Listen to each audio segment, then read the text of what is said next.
Assalamualaikum warahmatullahi wabarakatuh.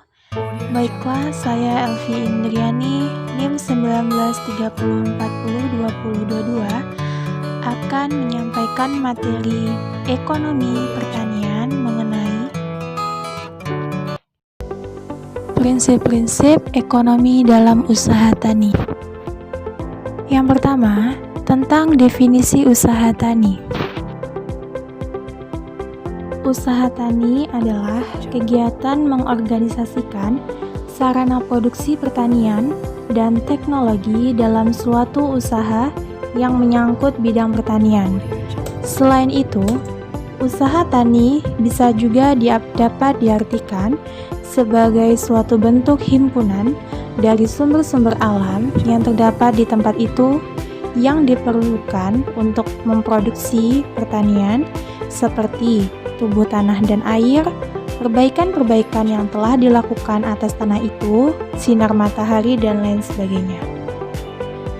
Di Indonesia sendiri, selain usaha tani, itu dikenal pula dengan istilah perkebunan, yang sebenarnya antara keduanya itu memiliki perbedaan, tetapi untuk orang awam itu sering menjadikannya sama antara keduanya. Berikut adalah perbedaan yang terkait perkebunan dengan usaha tani. Yang pertama, itu adalah luas lahan, di mana usaha tani itu memiliki lahan yang sempit, sedangkan perkebunan memiliki lahan yang luas. Yang kedua, itu adalah status lahan, di mana usaha tani status lahannya milik sendiri, sewa, dan garap.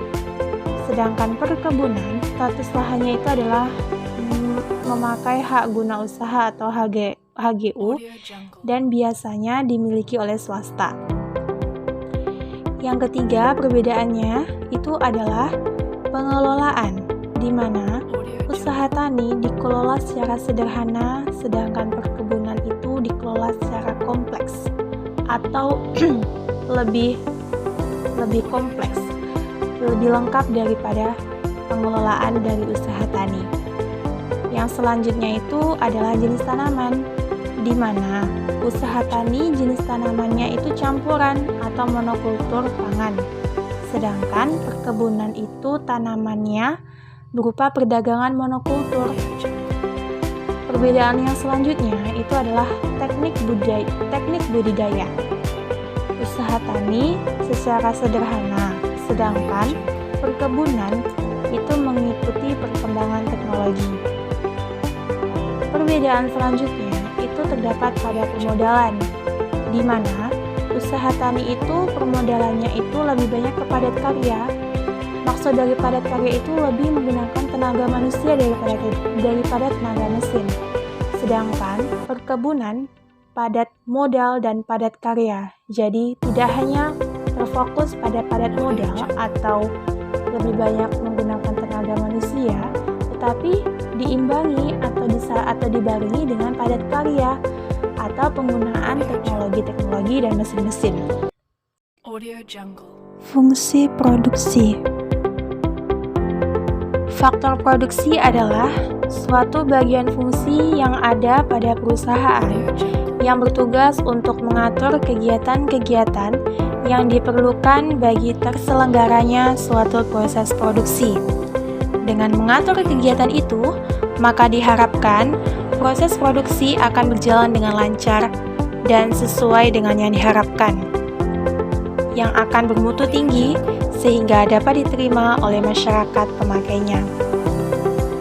Produksi itu sendiri itu adalah hubungan fisik atau hubungan teknis antara jumlah faktor produksi yang dipakai dengan jumlah yang dihasilkan.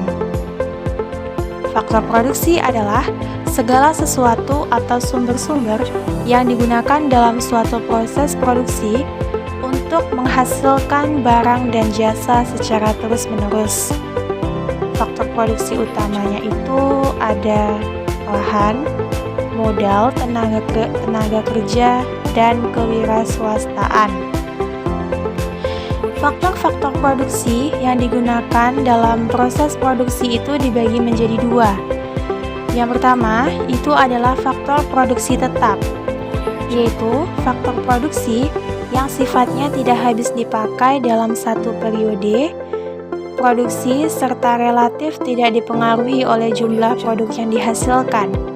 Contoh, kandang, peralatan tahan lama, kendaraan, dan lain-lain.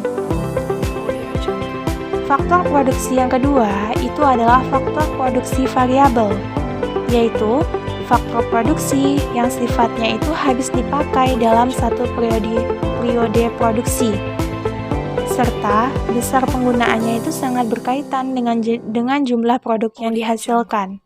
Contohnya, pakan, bahan bakar, dan lain sebagainya. Hukum kenaikan hasil yang makin berkurang. Hukum kenaikan hasil yang makin berkurang atau law of diminishing return itu adalah penambahan suatu input tertentu yang akan menambahkan hasil. Misalnya, penambahan pupuk untuk meningkatkan hasil padi.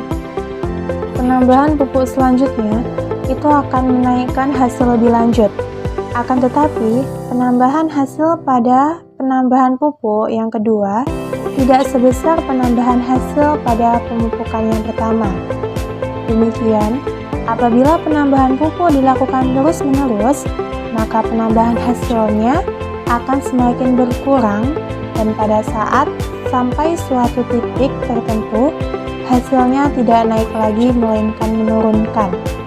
Gejala ini dinyatakan dalam Law of Diminishing Return atau hukum kenaikan atau penambahan hasil semakin berkurang. Berikutnya itu ada sifat dari the Law of Diminishing Return. Itu yang pertama itu adalah penambahan terus-menerus faktor produksi itu akan menyebabkan produk total meningkat sampai tingkat tertentu. Jadi ada batasannya. Yang kedua itu adalah mula-mula terjadi kenaikan hasil bertambah, produk marginal semakin besar atau naik. Yang ketiga, pada saat fungsi produksi total mencapai titik balik, itu adalah produksi marginalnya itu mencapai titik maksimum. Yang keempat, sesudah titik balik terjadi kenaikan hasil yang semakin berkurang atau produk marginal menurun. Yang kelima, pada tingkat produksi total maksimum, produk marginalnya itu sama dengan 0. Yang keenam, sesudah produksi total maksimum, produk marginal pun mempunyai nilai negatif. Hubungan antar faktor produksi. Dalam proses produksi ternak, itu tidak hanya satu jenis faktor produksi saja yang digunakan, misalnya rumput dan konsentrat pada penggemukan ternak potong. Pemberian konsentrat yang lebih banyak itu dapat mengurangi penggunaan rumput atau sebaliknya. Contoh lain misalnya, penggunaan teknologi yang lebih maju berkaitan dengan berkurangnya penggunaan jumlah tenaga kerja manusia dan lain-lain. Dalam proses produksi kombinasi, apapun yang dipakai tujuannya adalah berupaya untuk menekan biaya produksi sekecil mungkin atau kombinasi faktor produksi yang menghasilkan biaya yang paling murah. Dalam kaitannya dengan kemampuan satu produksi menggantikan faktor produksi yang lain, dalam suatu proses produksi ada 3 macam pola hubungannya. Yang pertama, itu adalah hubungan dengan daya substitusi tetap atau DSM tetap, yaitu bila penambahan satu satuan faktor produksi yang satu menyebabkan pengurangan faktor produksi yang lain dan jumlah yang tetap, sementara jumlah produksi yang dihasilkan itu tidak berubah. Kedua, hubungan komplementer, di mana bila kedua jenis faktor produksi itu harus dikombinasikan dalam satu perbandingan yang tetap. Misalnya, X1 itu sama dengan 1 satuan dan X2 itu adalah 4 satuan. Apabila X1 sama dengan 5 satuan, maka X2-nya itu adalah 20 satuan.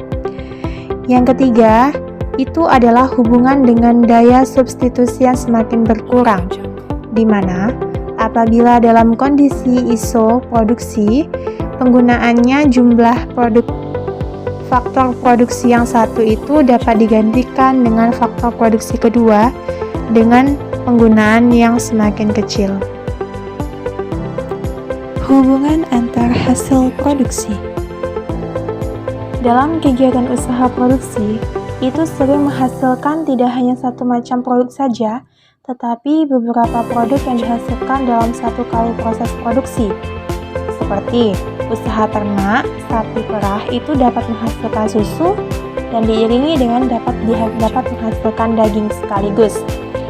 Contohnya selain itu adalah usaha ternak ayam, di mana dapat menghasilkan telur dan daging, atau usaha ternak domba itu dapat menghasilkan wool untuk dijadikan benang kemudian diproses menjadi kain atau baju, dan juga selain itu juga dapat menghasilkan daging. Jadi kombinasi berbagai produk yang dihasilkan dari sejumlah faktor produksi itu yang digunakan dalam proses produksi membentuk 4 macam pola hubungan. Yang pertama, joint product. Maksudnya, itu produk-produk yang dihasilkan secara bersamaan, yaitu 2 macam produk itu dihasilkan secara bersamaan dalam sekali proses produksi. Yang kedua, complementary product, di mana produk-produk komplemen, yaitu 2 produk yang dihasilkan dengan pola kenaikan produk yang satu, diikuti oleh kenaikan produk yang lainnya pada penggunaan faktor produksi tertentu.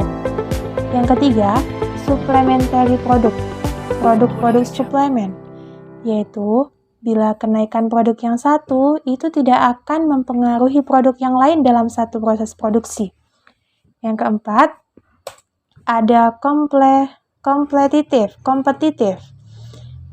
produk, di mana produk-produk itu saling bersaing, kompetisi, yaitu bila kenaikan produk yang satu itu mengakibatkan turunnya produk yang lain. Jadi terdapat kompetisi atau persaingan di antara produk-produk yang dihasilkan.